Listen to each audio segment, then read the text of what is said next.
of the coronavirus with debt relief for Cameroon at an audience at the Unity Palace today.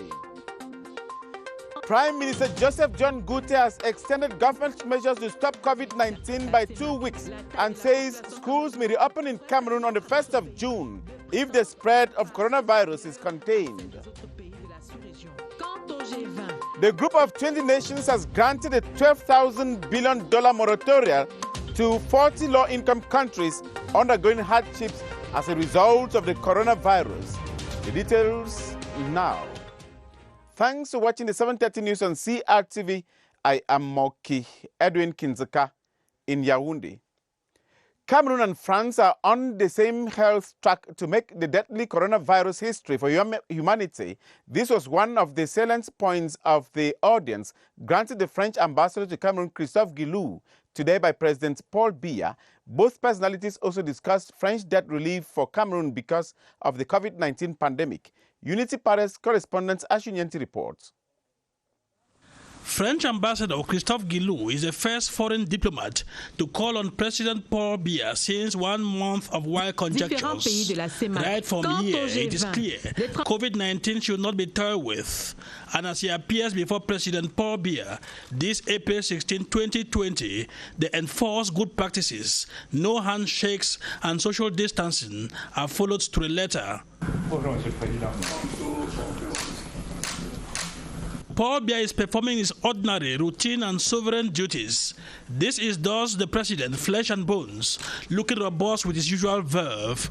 For well over 1 hour, he and the French diplomat discussed Cameroon's national interest in the northwest and southwest regions and also hailed the efforts of France within the G7 and G20 countries in fighting the coronavirus, especially the easing of the debt burden on Cameroon. And that will have a direct impact. It will, the fact that we have a moratorium on the debt will represent for Cameroon 230 billion francs CFA. That's more or less the consequence.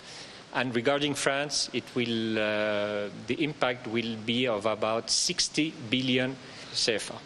In the same vein, the French government is also ready to make a substantial humanitarian assistance to Cameroon. We are ready to facilitate and to support efforts to alleviate the economic consequences of the pandemic on the economy of Cameroon. The ambassador leaves the Unity Palace convinced of the depth of French-Cameroon relations as Cameroonians get reassured that the ship of state is in firm hands.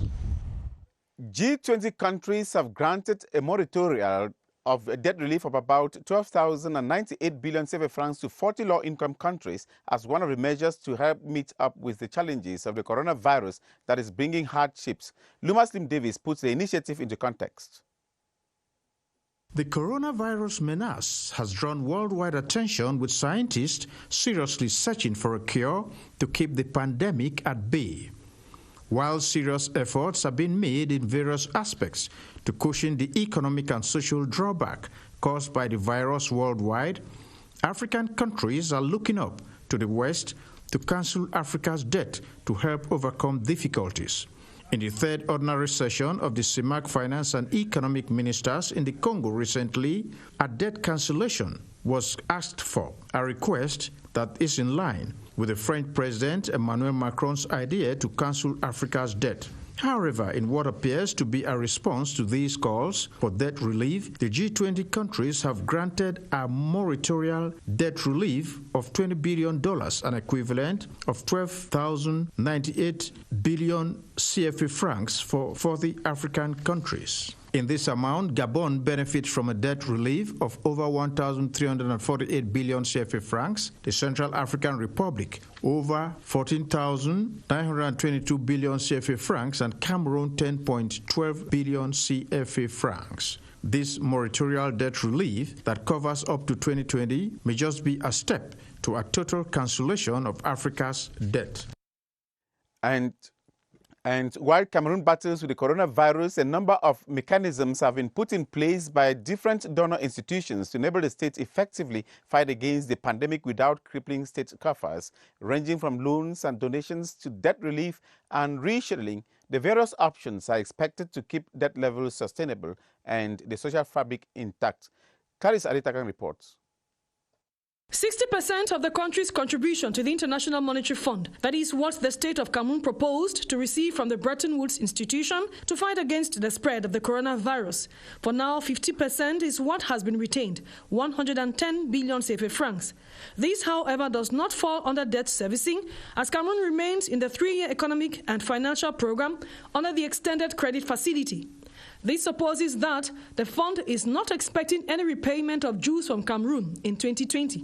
Meanwhile, France's support to African countries to help check the COVID-19 spread will be made available through the French Development Agency. The more than 1 billion CFA francs package will take the form of loans and donations as announced by France's top diplomat. The funds Cameroon is expecting to benefit from and redirected from development aid will be invested in the reinforcement of health systems, scientific research, and ensuring food security. For its part, the Development Bank of Central African States will put a 90 billion CFA francs check at the disposal of countries in the sub-region to fund public projects aimed at stemming the coronavirus pandemic. Cameroon will equally be looking forward to receiving assistance from the World Bank through mechanisms from which states can push through with their development targets while preserving the social fabric. The most vulnerable populations will be in focus. Debt rescheduling has also been proposed and is under review by members of the G20 bloc. Amounting to more than 100 billion CFA francs, the hope is that nations will be given time to somewhat deal with the impact of the coronavirus on their economies before being able to handle other matters put on hold as a result.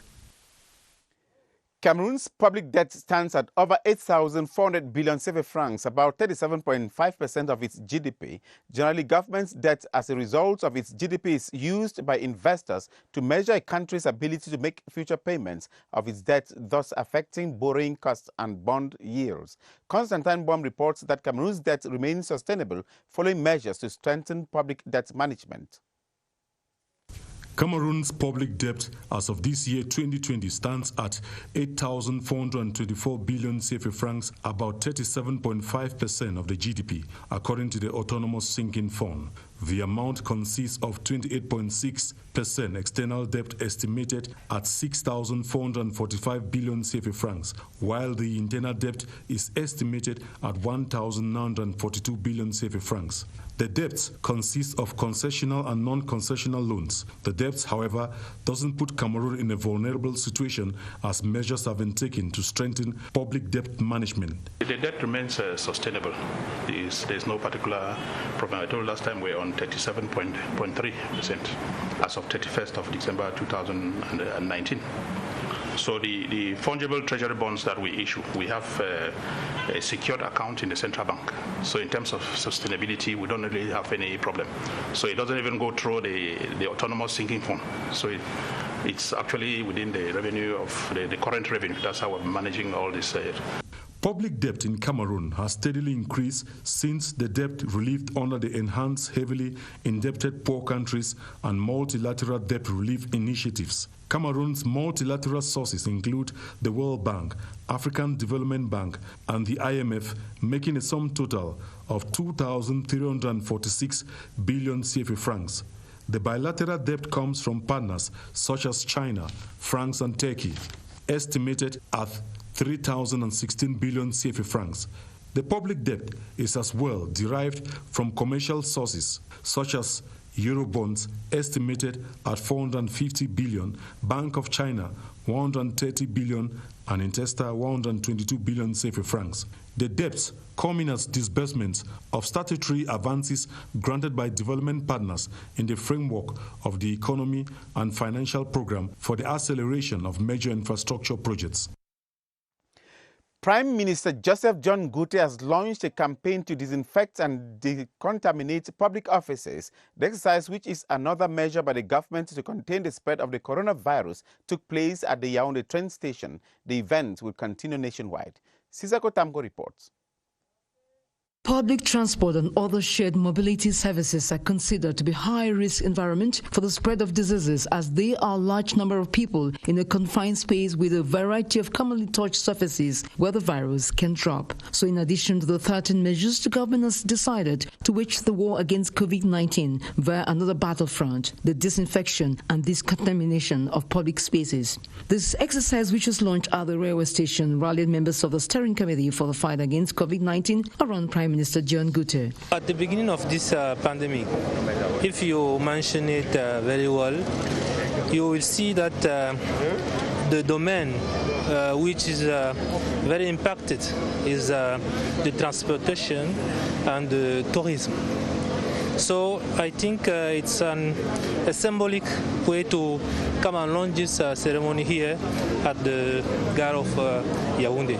The party was led through a guided tour around the premises where they were able to observe the respect of social distancing as prescribed by the WHO and authorities. They trailed past the disinfection booth ticket office while teams of sanitary workers were on hand to spray concentrated bleach and water mixtures from drums on commonly touched surfaces in and out of the railway station and the wagon in a bid to kill viral particles that might linger on them. An exercise which Health Minister explained will be carried out nationwide. It will be an operation that will extend to the other regions. I think we have to enter the train or the taxi or the bus which is disaffected.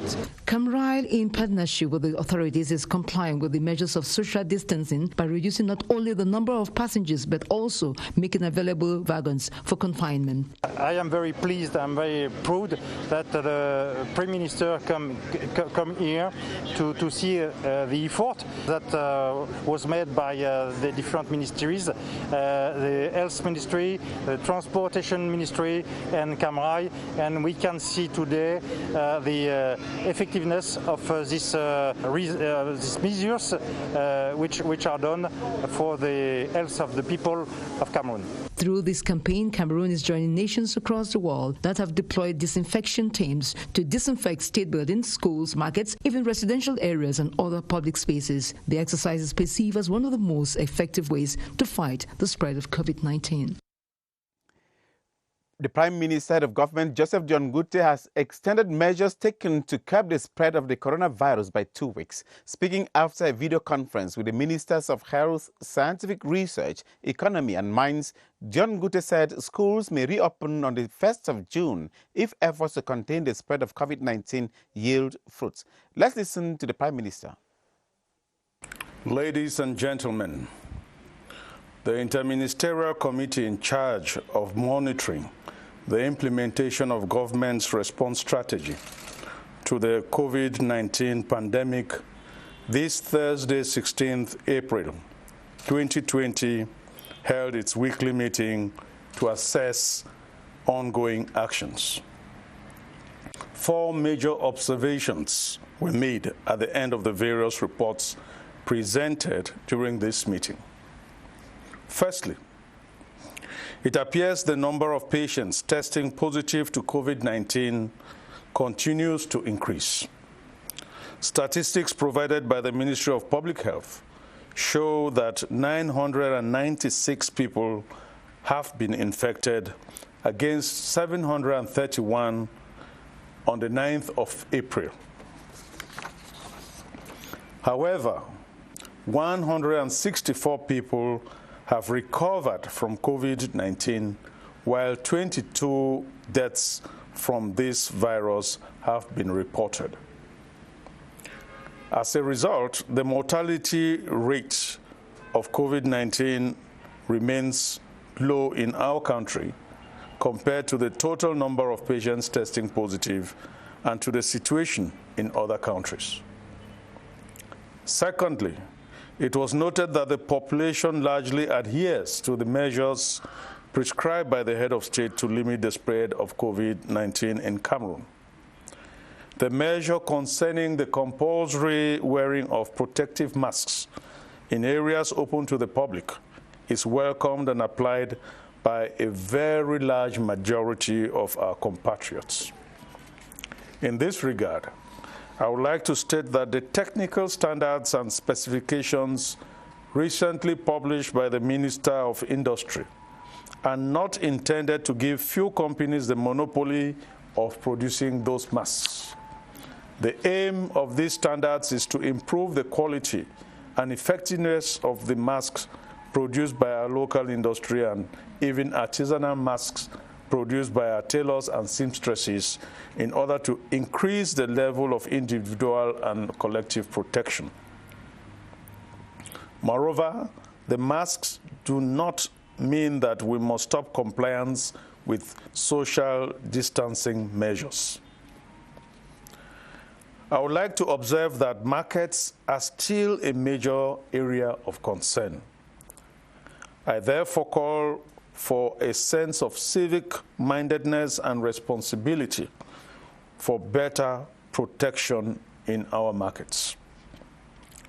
Thirdly, the government has taken full measure of the difficulties faced by certain key sectors of our economy as a result of the global health crisis caused by COVID-19 pandemic. I'm thinking in particular of the transport, hospitality, and catering sectors. In this regard, I would like to say that the restrictions that have been imposed on these sectors and many others since the 17th of March 2020 are certainly difficult to bear or manage, but essential to protect the national community given the magnitude of this global pandemic. It goes without saying that the restrictions will be gradually lifted as the pandemic is brought under control nationally and internationally. Fourthly, the government notes with satisfaction the mobilization of national and international stakeholders in the fight against COVID-19 in our country. I would like to seize this opportunity to thank those stakeholders for their generosity and solidarity by accepting to support us materially and financially in the fight against this pandemic. There is every reason to believe that actions being carried out in various fields to limit the spread of this virus in our country are already producing encouraging results and deserve to be intensified on the ground until this pandemic is eradicated. It is in this regard that the head of state, His Excellency Paul Biya, has taken the following 3 decisions. 1, the renewal for an additional 15 days of the 13 restrictive measures published on 17th March 2020 as part of the fight against the spread of the COVID-19 in our country, to which were added the additional measures communicated on the 9th of April 2020. 2, the resumption of classes on the indicative date of 1st June 2020 in all schools and universities, as well as in vocational centers and professional institutions. It is understood that this measure is subject to change depending on the evolution of the pandemic. 3, urgent finalization of the study to assess the impact of COVID-19 on the national economy and urgent determination of accompanying measures to be implemented to support the most affected sectors as well as the most fragile households. The head of state has instructed me to congratulate the specialized teams of the Ministry of Public Health and other sectoral administrations for their daily investment in the implementation of the measures adopted to contain the pandemic. To conclude, the committee's findings to date give us reason to be optimistic about our ability to contain this pandemic. To this end, I would like once again to urge the population to continue being actively involved in implementing the measures prescribed by the head of state, by remaining mobilized and vigilant, and above all, by working closely with the government to overcome this pandemic. I thank you for your kind attention. Cameroon's Prime Minister John Gutte Members of the National Assembly have been reassured of government's resolve to check the spread of the coronavirus in the country. This was in the course of an exchange with the Minister of Public Health, Manauda Malashi, presided over by House Speaker Honorable Kavayegi Jibril. Esther Kima reports that clarifications were made on the availability of test kits and the functioning of the Solidarity Fund. Effectively managing COVID-19 and bringing the pandemic to a definite halt remains a major preoccupation of government and members of parliament. House Speaker Honorable Kavayegi Jibril used the exchange to applaud the creation of the Special Solidarity Fund by President Paul Biya and to hail the efforts of the medical personnel. Although Minister Manauda Malashi expounded on the evolution of the disease and the strategic response plan, over a dozen elected representatives probed into a number of issues.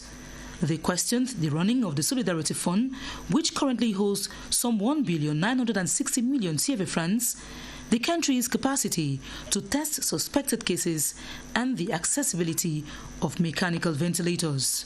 So what we are requesting that the minister does is to ensure that he provides, one, test kits. People are complaining they are not able to get tested. Some people are complaining that they are paying for those tests. Government is now focused on finding new infected cases, providing treatment, and ensuring transparency in the handling of financial supplies. We will receive about 100 respirators. We have around 20,000 kits today. The creation of 5 special makeshift isolation units, the institution of call centers in all 10 regions, and the provision of protective kits to the medical corps are blueprints for success. The Ministry of Justice has begun implementing the presidential decree reducing prison sentences. The 10 courts of appeal in the various regions will work in commissions to sort out the names of those to benefit. Beatrice Losamba has the details. In accordance with Section 5 of the April 15 presidential decree reducing jail terms for some persons, it is incumbent on the Minister of State, Minister of Justice, and Keeper of Seals to implement the decree. A day after it was signed, reports from the ministry suggest action would spring up at the level of the 10 courts of appeal in the country. They will have a commission presided by the Procureur General, the Regional Delegate of Penitentiary Administration, the State Council of the area, and the superintendent of the prisons. They will try to treat one file to the another. Those who will be released will be released. As concrete actions begin, it becomes clearer which inmates benefit from remissions. The decree does not apply to some groups of people. For instance, fugitives, persons imprisoned and sentenced for an offense committed while in detention, and others sentenced for offenses linked to the security of the state, terrorism, misappropriation of public property, and the list goes on. This act of clemency of the president is covered by the Constitution and Penal Code, which grants that it is the head of state's prerogative to pardon at his discretion. The implementation of the decree lays bare the impact of this decision in decongesting prisons. At the end, we have the reduction of the numbers of the prisoners in our prisons. There is a sanitary disaster now, COVID-19 pandemic. A decision worth its weight in gold when put on the scale. Let's now go over to the Public Health Emergency Operations Center to meet our reporter, Rana Tusali, and her guest, Dr. Eric Tandy, for the latest on the COVID-19. Tonight, their focus will be on the circular signed by the Minister of Public Health condemning the fact that COVID-19 patients are being asked to pay for services which are supposed to be free. Sally, you are going to confirm that these services have been really free from what the Minister says in his communique?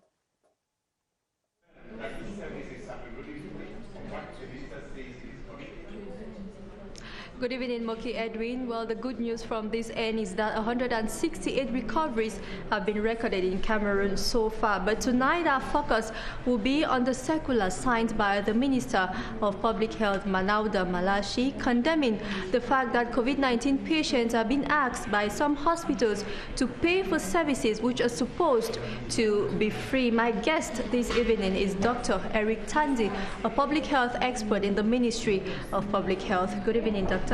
Yeah, good evening, Sally. Well, the minister is visibly not happy with this. What awaits those who are committing such acts if this should continue?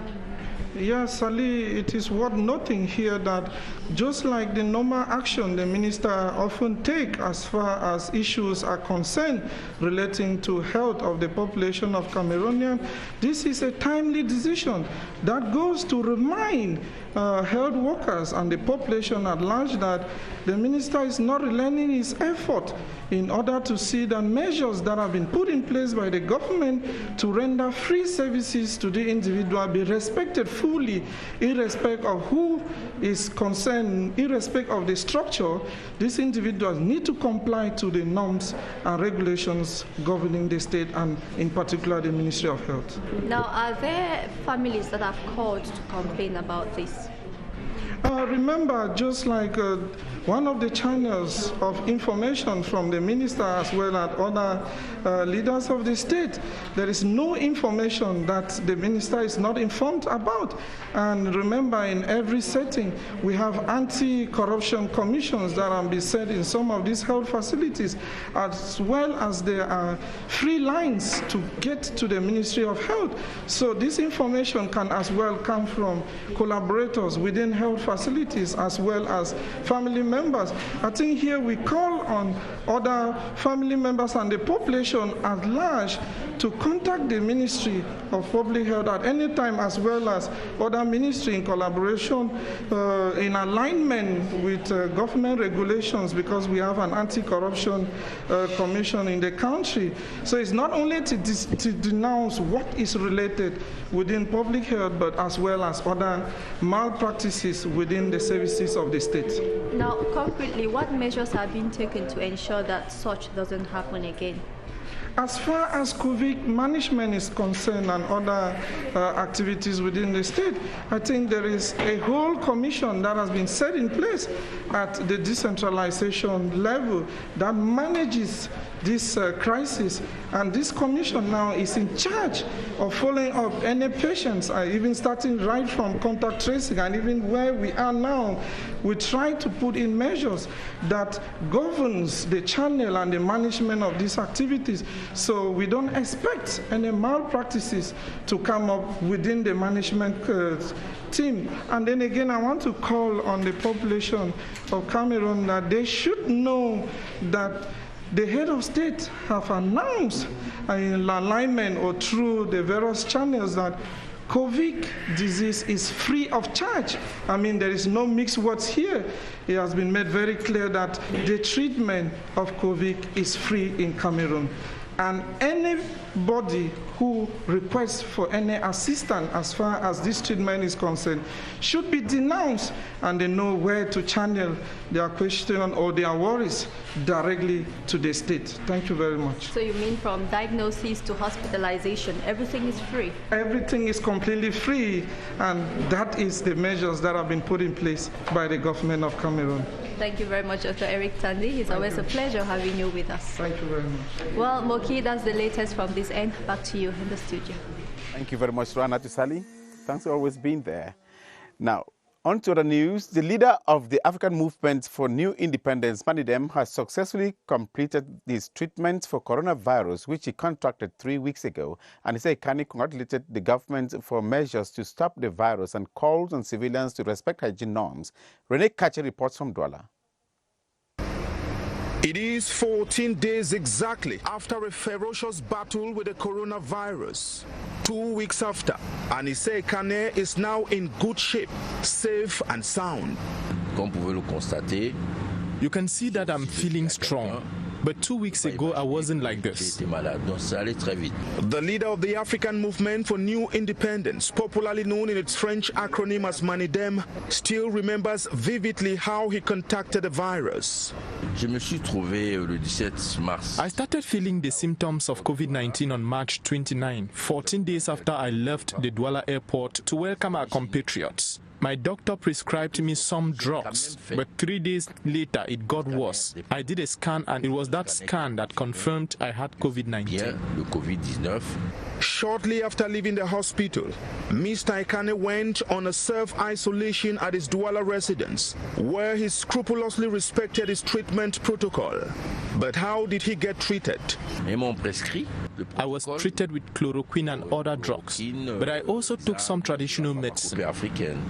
The fully recovered Anise Ekane salutes the professionalism and selfless sacrifices made by Cameroonian healthcare workers. He has, however, called on his compatriots, irrespective of their political or social backgrounds, to respect all the measures put in place by government. This is an opportunity for every Cameroonian to demonstrate a spirit of solidarity. Going by the words of Mr. Ekane, the coronavirus knows no one, but respects only those who follow the safety guidelines. Inhabitants of Nyong and Fumo Division in the Central Region have received gifts from their elite Joseph Beti Asomo and Leopold Maxime Ekoeko to enable them to stop the spread of the coronavirus. Cynthia Saptla witnessed the handing over of the gifts. It was at the esplanade of the SDO's office in Akonolinga that the handing over ceremony took place. Hundreds of cartons of soap, water containers with taps, buckets and face masks were distributed to authorities of the different localities to help the population prevent the spread of the novel coronavirus in the Nyong and Fumo division. We are grateful to those sons of this division for the solidarity. We do hope that population will use the equipment. The gesture was that from Defense Minister Joseph Beti Asomo and the Director General of External Research Leopold Maxime Ekoeko, both elites of the locality. The message is simple. When there is danger, all the sons of a community have to put their input so that the danger is put aside. As of date, the division has not recorded any cases of COVID-19, and it is the wish of authorities that it remains so. The Secretary of State at the Ministry of Defense in charge of the National Gendarmerie, Galaxy Toga, has donated protection kits against COVID-19 to the population of Bachenga. The kits of various types, amongst which are hand sanitizers, buckets, and others, were handed over to the beneficiaries today in Bachenga, as Kilandan Difon reports. There is no coronavirus case yet in Bachenga, Lekia division of the Central Region, but the subdivision is close to Yaoundé and other areas already hit by the pandemic. The Secretary of State at the Ministry of Defense in charge of the National Gendarmerie, Galaxy Toga, an elite of the locality, has taken an active frontline position to say halt to the spread of the disease amongst his people. He has given them hydroalcoholic gel, buckets, soap, and other coronavirus preventive kits. The mayor and divisional officer for Bachenga, who are supervising the distribution of the kits to the inhabitants of the area, have appreciated what they call a timely gesture. We are very satisfied and say thank you to Minister Galax Etoga, who has given us this material to help intensify our fight against coronavirus. The reception of the donation from Mr. Galaxy Toga, the local authorities say, is also the beginning of an anti-coronavirus sensitization caravan in Bachenga. Some hospitals in Yaoundé have been furnished with face masks, gloves, and hand sanitizers in the management and prevention of the coronavirus. The gesture is from Tibet Enterprise, which has currently accentuated its social actions in the country. Maimuna Njoya reports from CRTV Center. The massive and spontaneous contributions here and there since the outbreak of the coronavirus are worthy of note, conscious of the fact that much must be done to check the spread of the disease.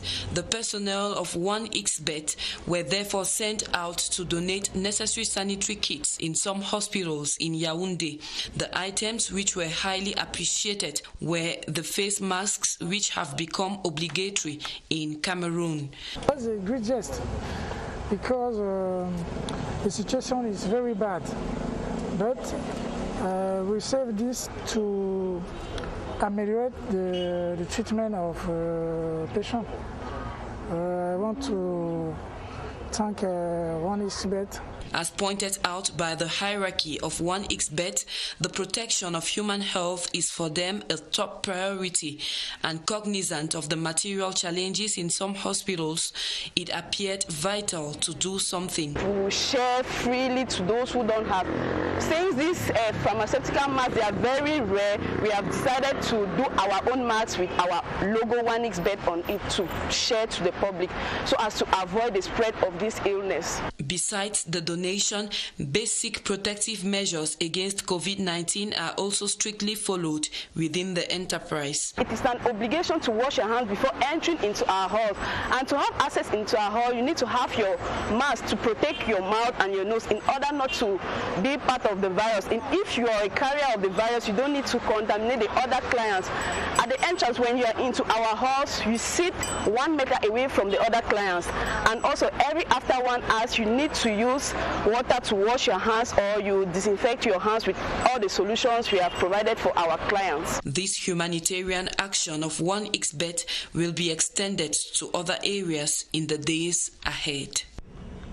The CRTV Training Institute for the Conservation of Audiovisual Heritage has, like other schools, opted for online lectures so their students can continue to study in spite of the current health crisis that has made the government to shut down some schools. Our reporter Cynthia Etim was at the institution today to find out how the digital classrooms are going on. Her report.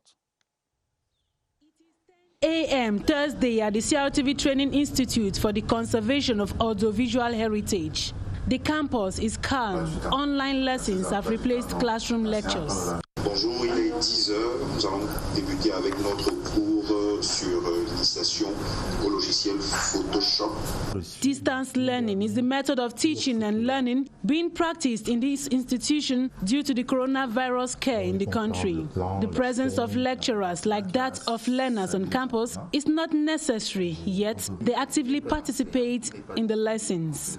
We started our classes through a digital platform. Our students were waiting, really expecting that opportunity. Our teachers also, we had to be in the move. But how does the digital classroom function? We started by asking our children to be regrouped in sort of WhatsApp. We asked teachers by field to prepare lesson and exercise. We sent a message to the children asking them to be connected by 10 to 2 every day. This new teaching and learning method, the school authorities say, is advantageous to both the institution and the students. E-learning, school officials say, has been embraced by the institution, and even after the health crisis, the school will continue with online lectures.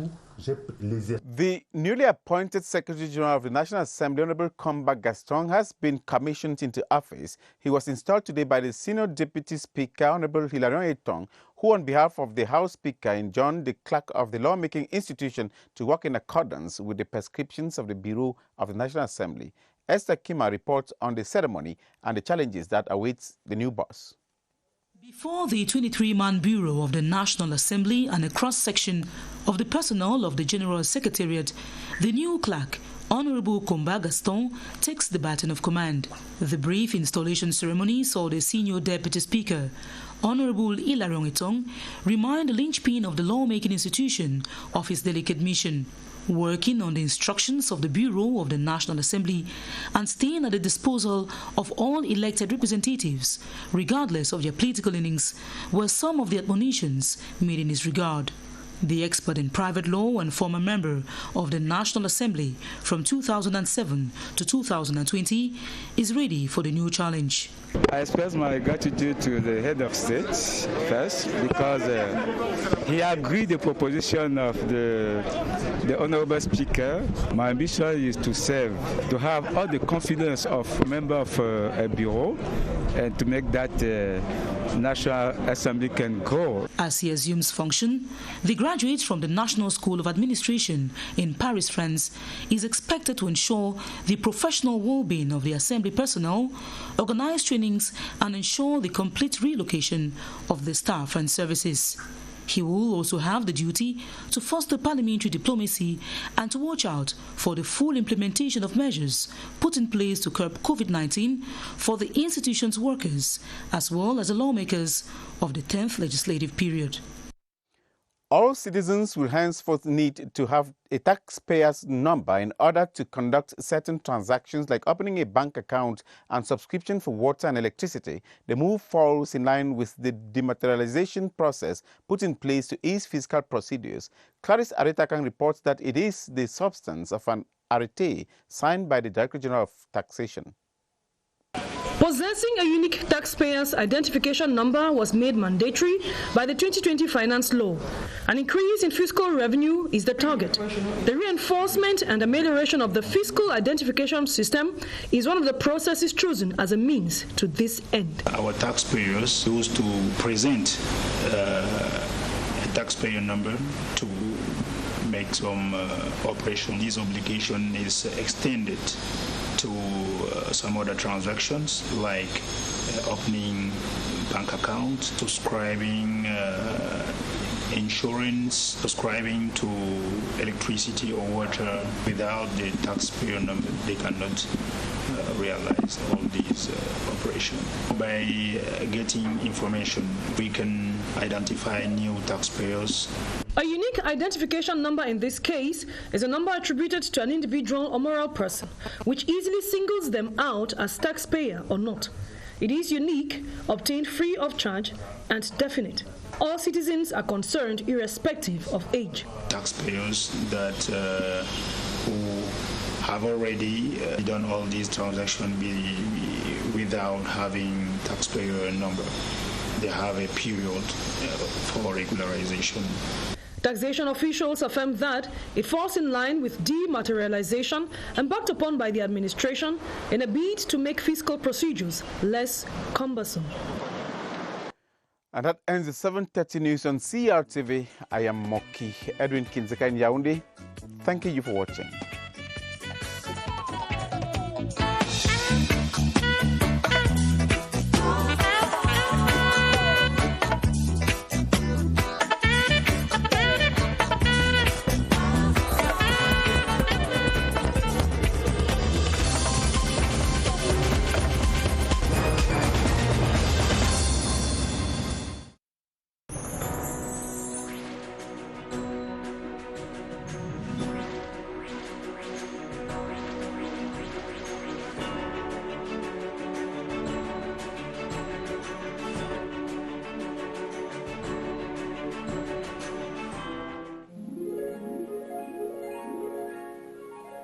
CRTV News, nothing but the news.